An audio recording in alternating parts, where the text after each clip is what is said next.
मेरे सभी संत भाइयों को साहेब गुरु सतना। बोल दो सतगुरु बाबा की जय। बोल दो सतनाम सतपुरुष पिता की जय।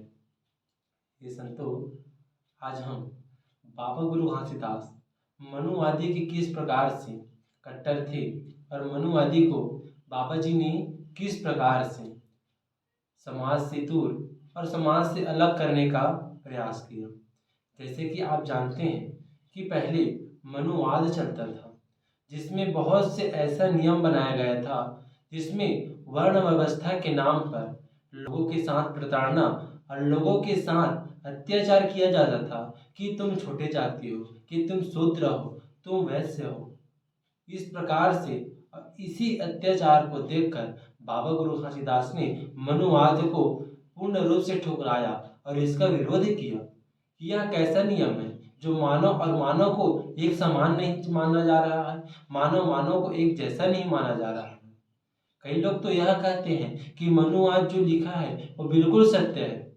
देखो भैया, भले ही किसी बुक या किसी पुस्तक में कोई भी नियम लिखा है, लेकिन वर्तमान जीवन में उसका किस प्रकार से उपयोग हो रहा है, किस प्रकार से उसका दोहन हो रहा है, इससे आधारित रहता है।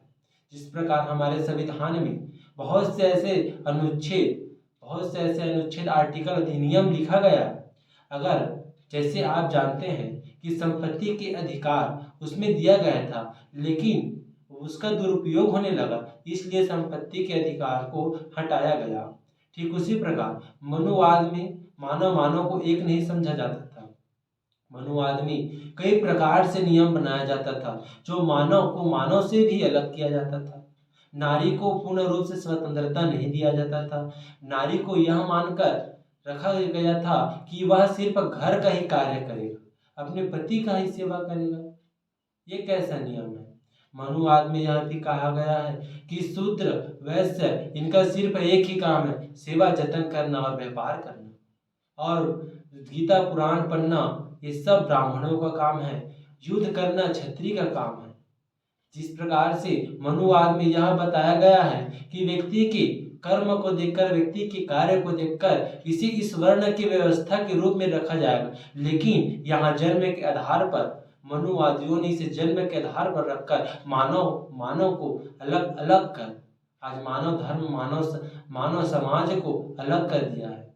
इसी के बारे में संत शिरोमणि बाबा गुरु घासीदास ने मनुवादियों को सदा विरोध किया।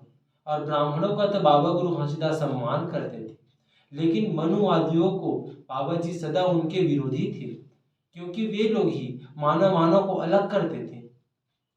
बाबा जी ने इसी अत्याचार को देखकर मनुवाद के कट्टर विरोधी बने और मनुवाद को पूर्ण रूप से ठुकराने का बात किया।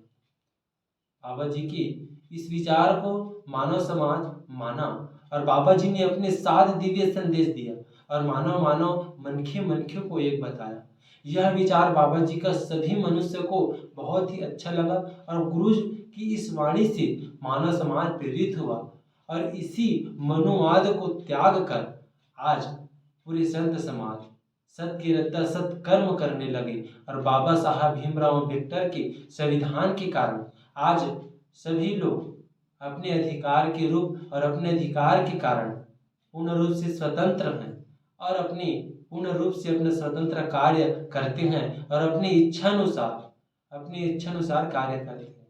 पहले जन्म के आधार पर ब्राह्मण के बेटा ब्राह्मण, क्षत्रिय का बेटा क्षत्रिय, वैश्य का बेटा वैश्य। महात्मा गांधी यह कहते थे कि वर्ण व्यवस्था कोई गलत नहीं है, वर्ण व्यवस्था कोई गलत नहीं है, इसमें बस सुधार की आवश्यकता है। लेकिन बाबा साहब भीमराव अम्बेडकर सदा यही कहते थे कि जब तक वर्ण व्यवस्था है तब तक जाति भेदभाव रहेगा। और आज वर्तमान में देखने को यही मिल रहा है कि आज वर्ण व्यवस्था है और इसके साथ ही जाति व्यवस्था भी बन गया है कि आप इस जाति के हो, आप इस जाति को, जाति भेदभाव आज भी चल रहा है। बाबा भीमराव अम्बेडकर यही सोच कर किए थे और आज देखने के लिए यही सब मिल रहा है। इसी प्रकार बाबा गुरु घासीदास इसी विचार, इसी सत संदेश को मानव समाज, मानव जगत को बताया और मानव को सत संदेश, सत विचार करने के लिए प्रेरित किया और मनुवाद को पूर्ण रूप से ठुकराने का बात किया। साहिब गुरु सतना